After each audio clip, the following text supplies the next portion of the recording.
একবার মহাকবি কালিদাস এক নগর থেকে অন্য নগরে ভ্রমণ করছিলেন।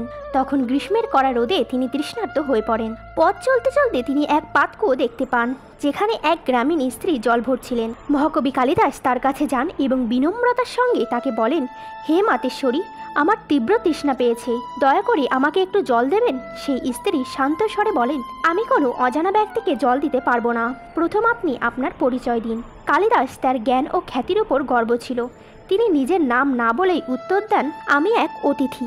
তখন সেই স্ত্রী হেসে বলেন, আপনি অতিথি হতে পারেন না। এই সংসারে কেবল দুটি জিনিসই প্রকৃত অতিথি, ধন আর যৌবন। এই দুটি জিনিস কখনোই থাকে না, ক্ষণিক সময়ের জন্য আসে আর চলে যায়। যেটি শুনে কালিদাস অবাক হয়ে যান। তিনি আবার বলেন, আমি সহ্য ক্ষমতা। তখন স্ত্রী বলেন, সহ্য ক্ষমতাও দুই প্রকার, ভূদেবী যে পাপী ও সৎ ব্যক্তির ভার একইভাবে উঠায়, আর বৃক্ষ যে পাথর খেয়েও মিষ্টি ফল দান করেন। যেটি শুনে কালিদাসের গর্ব